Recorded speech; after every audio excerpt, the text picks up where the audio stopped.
Hey, how's it going, guys? Welcome back to another video. I'm your host, Rising Oblivion. Today, guys, I wanted to talk a little bit about Persona 1 and Persona 2. So, as we know, we're getting Persona 3, 4, and 5 brought over to pretty much everything. You know, Switch, we're getting on next gen, we're getting on PC. The games, I guess, that weren't on PC already, we're getting them pretty much everywhere. But this is something I wanted to talk about, that is Persona 1 and Persona 2. Now, I know I'm not the only one who has thought of why is Persona 1 and Persona 2 not getting any attention, when really, there's actually three games there. There's Persona 1, then Persona 2, and Persona 2 Part 2, I guess you could say, or Innocent Sin, or whatever you want to say.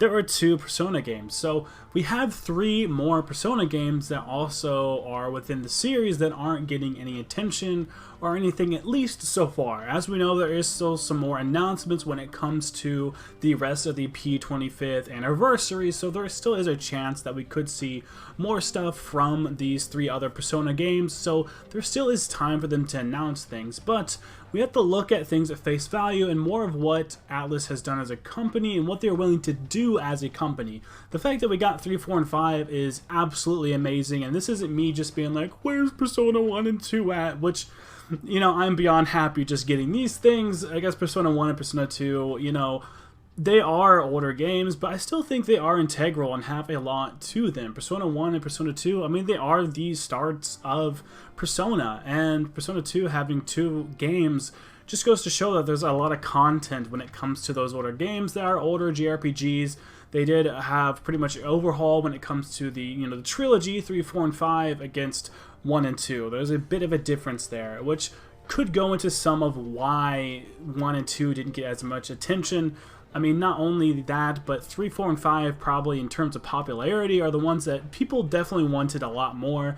Atlus has gave us some surveys. I am sure a lot of people talked about just wanting either 4 or 5, but also 3 as well. It seems like 3 has been the one people like more recently have been asking for, so it makes sense for us to get 3, 4, and 5. Those are also ones that they have, you know, worked on in the recent decade. But when it comes to Persona 1 and 2, it is a much older, you know, style of game compared to 3, 4, and 5, and they might be wondering if that is something people are going to be wanting to play nowadays. Older JRPGs play significantly different compared to something like Persona 5.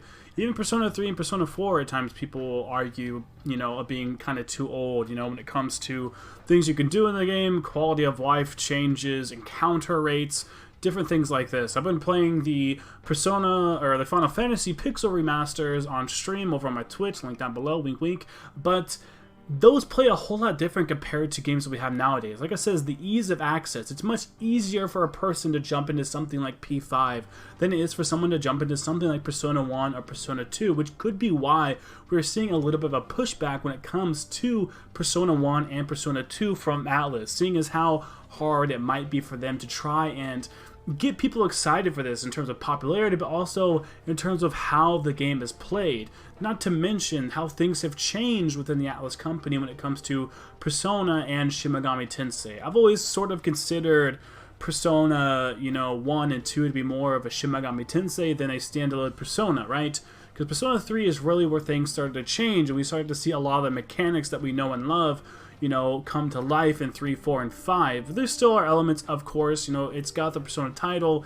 It is considered to be its own spin-off game with Persona 1 and Persona 2, but things really start to change at Persona 3 onwards. So they might not think that people are going to enjoy them as much, or they might be trying to do something more here, because when it came to Persona 1 and Persona 2, they were not actually done by the P Studios team. P Studios wasn't a thing yet.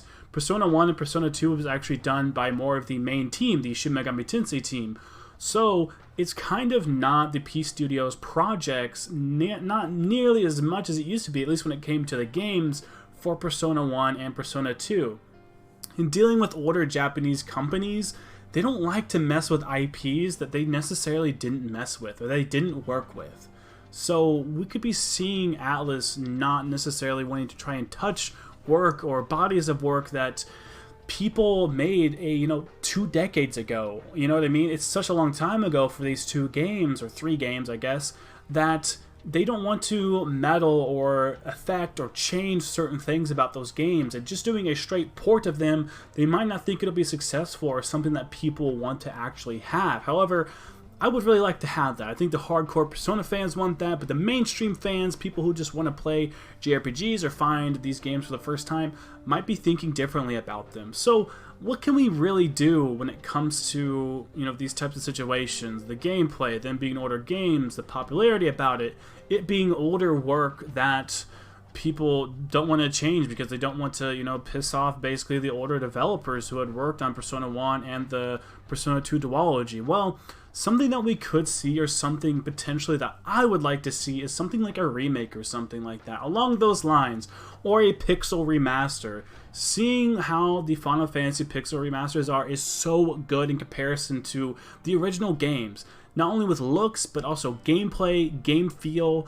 It renders at 1080p or higher, and it looks super nice. I know that I would love to have something more like a pixel remaster for Persona 1 and the Persona 2 Duology, or a flat-out, full-on, like, Final Fantasy VII remake of Persona 1. I think that would be super cool, especially to see that during the Persona 25th anniversary. The reason why we're having this anniversary is really more for the first Persona game, right? Because it is where it all began. It's where it all started. So for us to see something like Persona 1 get a full-on remake, or a full-on pixel remaster, or just a regular remaster all in general, that would be nice. They could potentially also turn it to 3D and have it not be so much of a pixelated, sort of like 2D, like, I guess, like dungeon scroller type game, which I think is why a lot of people are not super huge fans of Persona 1 and 2, right? There's a reason why 3, 4, and 5 have hit the popularity they are, and the reasons why they got remastered instead of something like P1 and P2. I'd be happy with ports. I'd be happy with small adjustments just to make the game a little bit better. However, I think in order for Persona 1 and Persona 2 Duology to really succeed is to see something like a full remaster. Either a remake where they'll go in, change certain things like the dungeon scrolling, go in and, you know, adapt a better, you know, system of combat and whatnot. Nothing that would change the game too drastically. Obviously, don't change the story or anything. Those stories are what make the Persona games. The characters, the atmosphere, the story, you know, different environments, different palaces, different places that you go into, the dungeons. That's the whole key point of Persona, right? That's the whole journey throughout those games, and I wouldn't want those to be affected. So if done right, I think a good remaster or good remake of Persona 1 or Persona 2 would be really good. I was a person who said that almost wouldn't rather have P3 come out unless it was some sort of remake or remaster, just to fix a few of the things that were there, because I think Persona 4 and Persona 5, just as they are pretty good to go. But Persona 3 back, I think, have small adjustments they can make to the game to make the game significantly better. Not anything huge, just small little adjustments that could make it so much better than what it would be without it, right? There's just certain quality of life changes that they could do, like party control for P3, for instance, or better animated cutscenes and things, which I don't think would take a whole lot of time, or fixing a few audio issues with these older games. So that could be what we're seeing with Persona 1 and 2. I guess this video is to wrap up why they potentially haven't been touching it, because of it being an older IP that wasn't done by the current studio that we have touching these Persona games, and the fact that it was developed by people who have gone and left the company, that they are not even here anymore. And Japan, you know, they have a lot of respect for older, you know, developers, people who made those games. Even when Igor's, you know, voice actor died, they flat out didn't want to replace him. It was so bad. They had to have P5 basically be done where you're going with this fake Igor the entire time, just to prove that they have kept the respect and, like,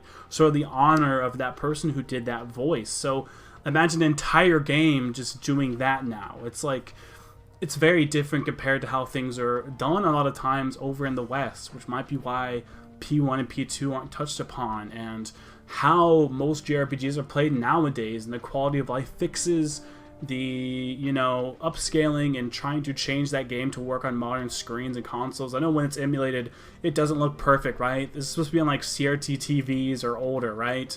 So it would have to have, you know, some sort of cleanup or something for, I think, a majority of the audience to be picking it up, other than like super hardcore Persona fans. Of course, we'd love it. I would love it as well, but I think with just how it is, I think that's why we haven't heard a whole lot about Persona or the Persona 2 duology. But I would love to see something in the 25th anniversary regarding this, or them giving us a remaster of some kind, or at least some sort of remake that changes a lot of the things in terms of like quality of life. Again, don't change the story, don't change the characters. That's just dumb. Like don't butcher it. That's all I could ask for if they do something like that. But let me know your thoughts about Persona 1, the Persona 2 duology.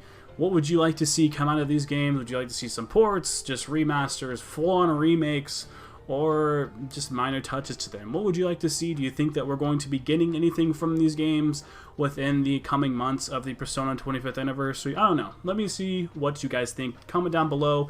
Like, comment, subscribe for more content. As always, I will see you all in the next video. Thank you all so much for watching.